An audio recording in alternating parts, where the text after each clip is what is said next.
a donc des attitudes. Il y a des attitudes que nous devons avoir. Des attitudes qui entrent en ligne de compte. À savoir, il faut la foi, il faut la préparation, il faut un désir ardent. Troisièmement, vous pouvez être rempli du Saint-Esprit en écoutant un serviteur de Dieu rempli du Saint-Esprit prêcher la parole de Dieu avec onction. Et vous verrez cela dans le livre des Actes des Apôtres, chapitre 10, du verset 44 au verset 48. La Bible dit qu'il y avait des gens qui s'étaient retrouvés dans la maison de Corneille. Et ces personnes de la maison de Corneille furent remplies du Saint-Esprit alors qu'ils écoutaient simplement l'apôtre Pierre en train de prêcher la parole. Alléluia. Pierre était dans une onction, dans une forte onction. Et pendant qu'il prêchait la parole, ces hommes qui écoutaient ont cru cette parole, leurs cœurs ont été touchés et ils ont eu des cœurs ouverts. Ils ont eu la foi et le Saint-Esprit est venu sur eux. Quatrièmement, il faut connaître la promesse de Dieu. La promesse que Dieu a faite sur ce baptême. Il faut avoir aussi un cœur préparé.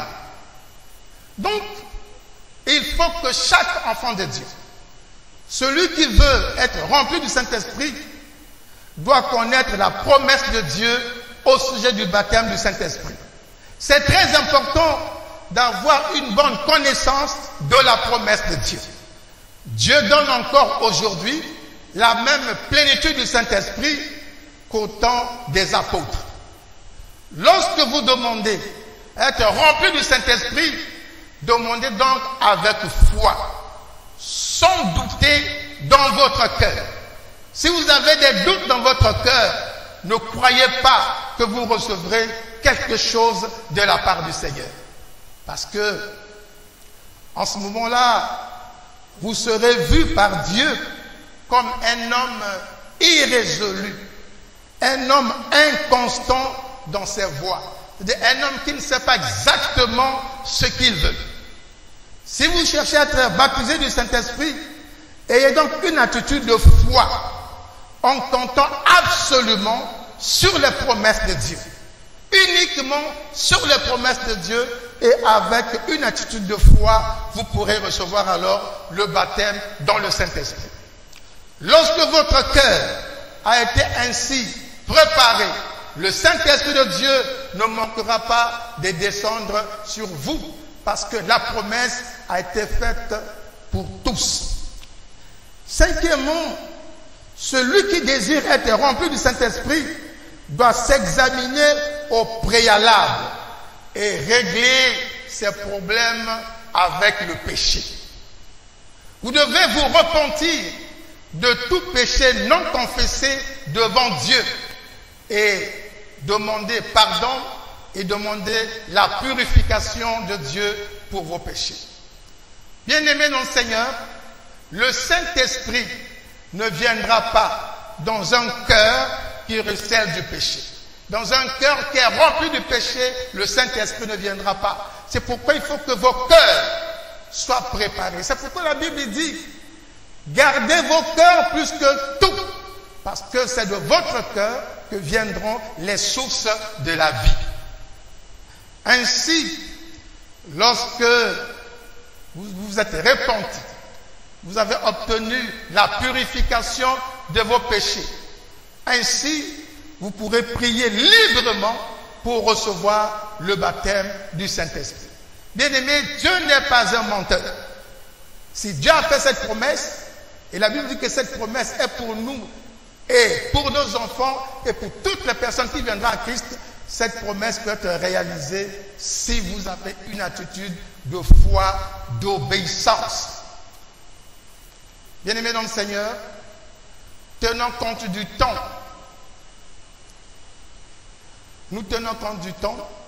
Alors, nous venons de vous partager les quelques éléments à prendre en ligne de compte pour recevoir le baptême du Saint-Esprit.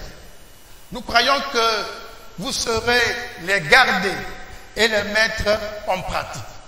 Bien aimé, c'est très important. On n'est pas né de nouveau pour rester bébé. On est né de nouveau pour grandir, pour servir Dieu et pour mener une vie chrétienne victorieuse. Et pour y arriver, il vous faut le Saint-Esprit. Il vous faut la puissance du Saint-Esprit. Il vous faut le baptême du Saint-Esprit. Alors donc, en guise de conclusion, veuillez noter ce que la Bible dit. La Bible dit, la foi vient de ce qu'on entend, et ce qu'on entend vient de la parole de Christ. Romains chapitre 10, verset 10. Alors vous devez donc lire le livre des Actes des Apôtres avec un cœur ouvert, parce que c'est dans ce livre où on parle des premiers baptêmes du Saint-Esprit.